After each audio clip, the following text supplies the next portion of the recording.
Investment के लिहाज से तो सोना रिसेंट ईयर्स में हमने देखा है कि लोगों की रडार पे आया है, लेकिन कंजम्पशन हमेशा से ही भारत में होता रहा है गोल्ड का, और इस सीजन में ज्यादा हो जाता है। तो फिलहाल ये सही समय है क्या सोना खरीदने का? आगे आने वाले 3 से 6 महीनों के लिए अगर हम देखें तो क्या प्राइस और ज्यादा बढ़ने की उम्मीद है? जी, हमें लगता है कि यहाँ पे एक आध महीने तक कंसोलिडेट और कर सकता है, क्योंकि हम्म। क्लैरिटी आने के लिए हमें एक फेड मीटिंग लगेगी, जहाँ पे जो फेड के एक्सपेक्टेशंस मार्केट मान के चल रहे हैं। और अभी तक केविन वॉश के जो भी स्टेटमेंट, जो फेड चेयर है, हम्म। उनके भी काफ़ी हॉकी स्टेटमेंट रहे हैं टू सम एक्सटेंट। सो हमें लगता है कि इकोनॉमी दो तरीके से ज़्यादा इंटरेस्ट रेट नहीं ले सकती है, क्योंकि यूएस के डेट लेवल्स बहुत ज़्यादा है। हम्म। यूएस में डेट 125% ऑफ जीडीपी पे है, $38 ट्रिलियन ऑफ डेट है। 1% increase in interest rate $380 billion के इंटरेस्ट पेमेंट बढ़ा देती है। सो जी। अभी भी ऑलरेडी $1 ट्रिलियन के इंटरेस्ट पेमेंट कर रहे थे, उसके ऊपर अगर वो 30% से बढ़ जाता है तो बहुत बड़ा इम्पैक्ट आएगा यूएस की इकोनॉमी पे। सो आई हम्म। थिंक यहाँ से इंटरेस्ट रेट्स बढ़ने के चांसेस नहीं है। और दूसरा ये है कि हमें लगता है कि ग्रोथ कहीं ना कहीं डेसेलरेट होगा, नीचे आएगा, इस वजह से वो रेट हाइक नहीं करेंगे। सो इन ऑल सर्कमस्टेंसेस नेक्स्ट एक दो महीने में हमें क्लैरिटी मिल जाएगी, और हमें लगता है कि मार्केट को क्लैरिटी मिलेगी कि एक रेट हाइक या तो जीरो रेट हाइक की तरफ हम जाएंगे आगे जाके। और हम्म। उस वजह से जो मार्केट एक्सपेक्टेशन जो मिस प्राइस हुए हैं अभी, आई थिंक वो सही हो जाएंगे और गोल्ड को सपोर्ट मिलेगा। सो आई थिंक कंसोलिडेशन थोड़े टाइम तक और रह सकता है हमारे हम्म। साथ। डाउनसाइड रिस्क यहाँ से मुझे कम लग रहा है, और अपसाइड रिस्क ज़्यादा लग रहा है गोल्ड प्राइसेस में। तो अगर आप एलोकेशन करना चाहते हैं या सोना खरीदना चाहते हैं, तो ये अच्छे लेवल है जहाँ पे ऑलरेडी 30% हमने घटते हुए देखा है जी। सोने को इंटरनेशनल मार्केट्स में। तो it is a good time to allocate.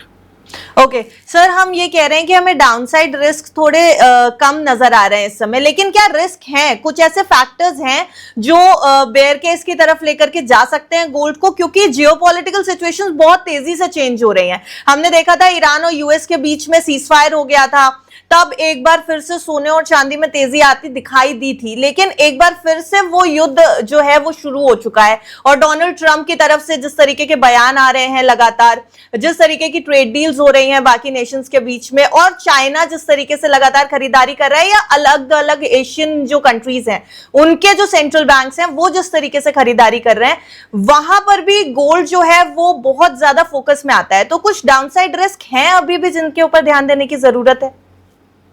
जी बिल्कुल, हर एक मार्केट में कुछ ना कुछ डाउनसाइड रिस्क होते हैं, मगर हम्म। उनकी प्रोबेबिलिटी क्या है वो ध्यान में रखना चाहिए। पहले गोल्ड गिरा था क्योंकि इन्फ्लेशन काफ़ी बढ़ गया था, हम्म। उसके चलते हुए सेंट्रल बैंक्स के पास और कोई ऑप्शन नहीं था मगर रेट हाइक करने के अलावा या हॉकिश पोस्चरिंग करने के अलावा। हम्म। ये अभी देखें तो जो रिएक्शन मार्केट्स ने लास्ट टाइम जब ये वॉर चालू हुई थी तभी दिया था in terms of crude prices, तभी क्रूड $120 के करीब पहुंच गया था। हम्म। अभी देखें $80 के आसपास कारोबार कर रहा है क्रूड ऑयल। सो हमें लगता है कि मार्केट अभी तक उतना रिएक्ट नहीं कर रहा है। एक अजम्पशन मार्केट में है कि ये सबसाइड हो जाएगा, ये कुछ लॉन्ग ड्रॉन नहीं होगा। अगर ओके। लॉन्ग ड्रॉन होता है तो एक रिस्क बन जाता है मार्केट के लिए। और जैसे मिड टर्म इलेक्शन आ रहे हैं यूएस में, हम्म। डोनाल्ड ट्रम्प को जीत की तरफ लाने के लिए ऑयल प्राइसेस इन्फ्लेशन नीचे की तरफ होने चाहिए। So I hmm. Think they try in all base के इन्फ्लेशन कैसे नीचे रखे।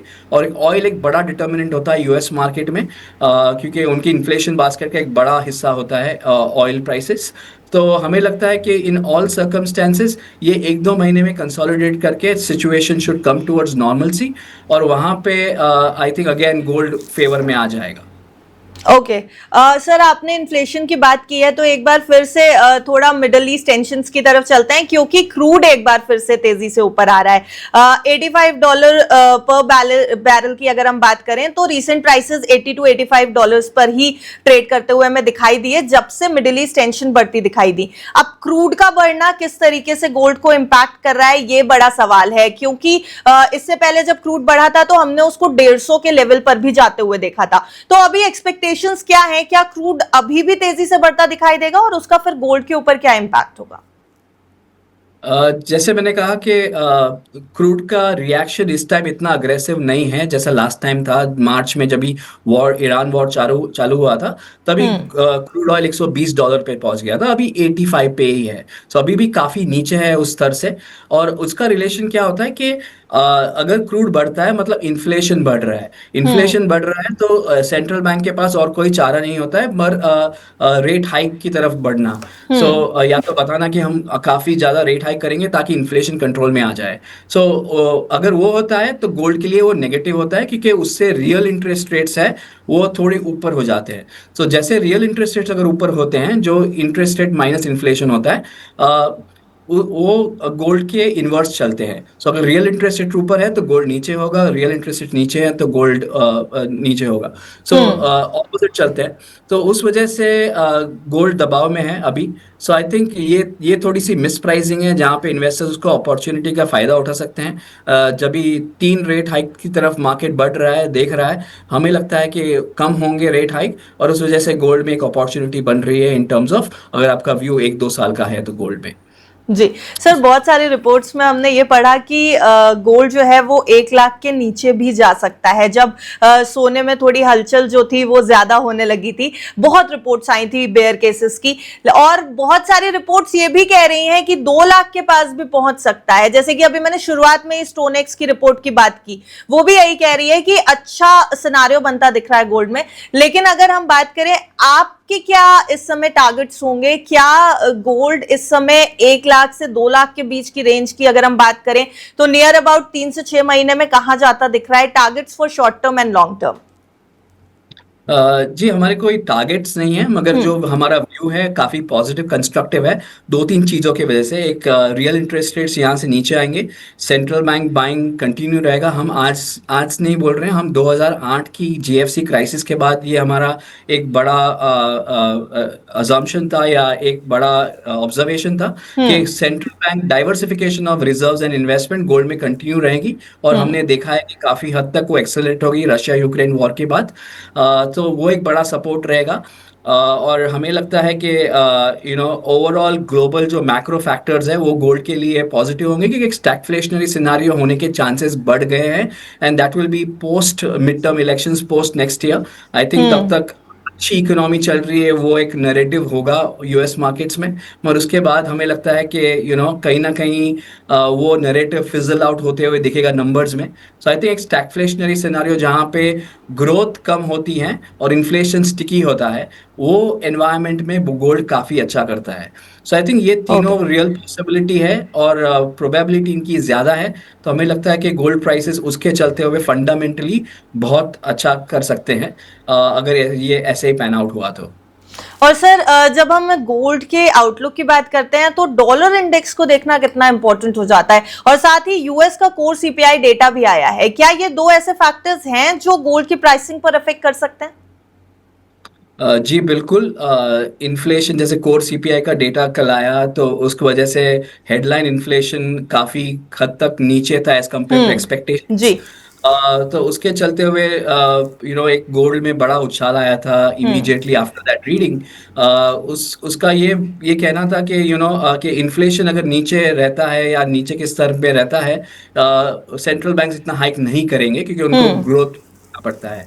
सो मगर केविन वॉश के इमीडिएटली उसके बाद स्टेटमेंट आई थी कि हम देखेंगे कि इन्फ्लेशन काफ़ी कंट्रोल में रहे।